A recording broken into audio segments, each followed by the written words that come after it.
Morning, boys and girls. Well, this is the rundown of the markets. Reason I do this is for a couple reasons.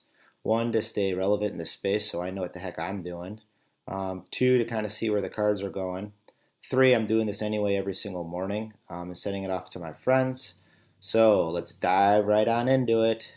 Cue music 311. Dun, dun, dun, dun, dun, dun, dun, dun, dun, dun. As you can tell, there'll be absolutely no production value in this. I want to saw through these things because I don't have time or money for it. I am a teacher. I have to go to work kind of soon. First, I always start off with my LeBron James. Here's my account right here. And I think the LeBron James Series 1, which I actually have two of at the base set, is going to be kind of my industry standard to see how it goes. I compare this to possibly a zombie if you are in the CryptoPunks world. First thing I do is I scroll down to see how many is sold and how fast. Oh, interesting. One sold at 420 last night for just under $2,000. We had another one sold on the 28th, just after midnight. But if you scroll down, I do this every single day. On the 27th, there was probably about 15 or 16 LeBrons sold. You scroll back up to see the total number available. Last night it was at 109, so three extras got listed. But if you stay at that rate, maybe these LeBrons will be gone in 2 weeks or so. And they're owned by 99 collectors. If you open up the task list here, as you can see, the lowest price is just under $2,000. A lot of times those lowest ask price cannot be bought, especially on the popular cards. It's either an error in the system or someone's trying to make the transaction to buy it. Scrolling up around 2000, mid 2000s, we have also $2,000 range. And then scrolling up a little bit more, a couple under $2,000. Those are probably going to be good buys in the next couple days, possibly over the weekend. I always look up at number 58. I had a chance to buy that for $4,000.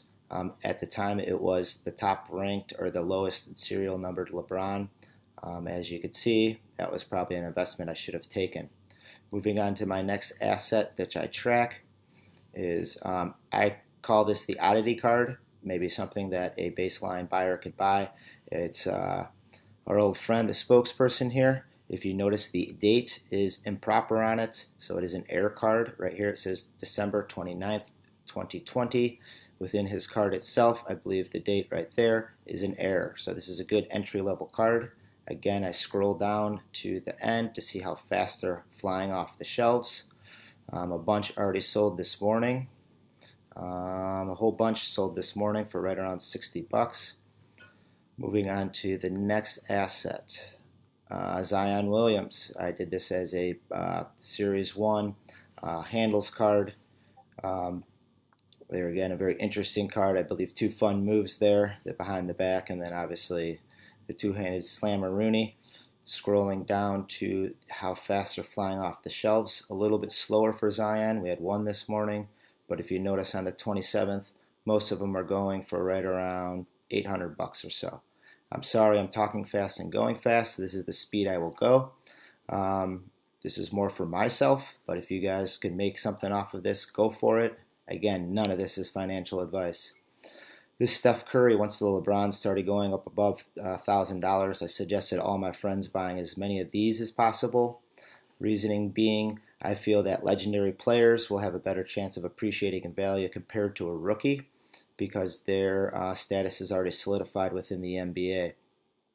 Going down, looking at the Steph Curry cards already two this morning for over $700. And if you look, a whole host of them yesterday. You got to keep in mind, yesterday there was a system shutdown between 7 and 9 o'clock last night. It gave me a minor heart attack because when you open up a collection that looks like this and it says cannot log in, you kind of, you get a little worried there for a second. All right. Another reason why I'm filming these is for documental proof. Just in case the worst case scenario happens, which a lot of people think and worry about.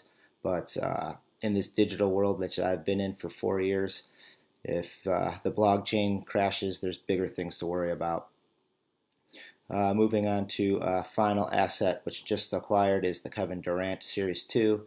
There again, I feel more of an opening line investment piece for possible people. There again, not financial advice.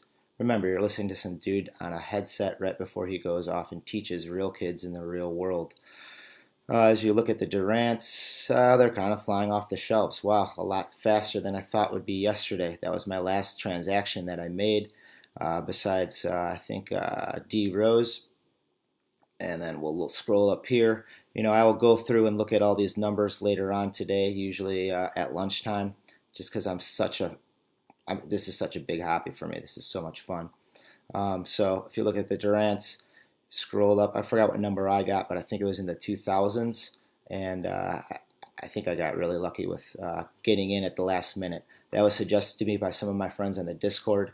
I strongly suggest getting on the NBA Discord because you can learn a lot from people. Bam, right there, 14-14. The price I paid was $350. There again, when I look through these, make sure you look at number available. It's all about scarcity. So there's the number available. I probably paid a little bit too much for it, but for such a low number, looking up here in the 14s, you will not find one around that price, I'm pretty sure. There's one for $500, one for $430, and one for $325. This one will probably be sold by the end of the week. I base all this analysis off of CryptoPunks, which is the industry standard for the NFTs. I do the same thing every morning. I look what is for sale. This number used to be over 700 about a week ago. And then I look for what did sell. I base it on the punks I sold. I sold this Pirate Albino punk yesterday, 24 hours ago. So about 40 punks have sold. This is my portfolio for CryptoPunks. As you can see, bought, sold. One of my first punks bought was was this dude right here. Show a little bit of credibility. You got to get in early. I bought it in August for about $500 at 1.29 Ethereum. Ethereum was bought on my birthday for about $175 in Ethereum. Feel free to do the same thing, boys and girls, but if you do, this is not financial advice. All this can go to zero right away. So don't be a fool. Know what you're doing. I'm showing this to document proof of my collection and also document proof of the journey I've been in. Again, teacher bought Ethereum at $175 in April, progressed to 2 large NFT portfolios. Any portfolio builder managers looking for professional help, I'd be happy to help. However, my time is limited, as you can tell by these low-budget videos. Thank you.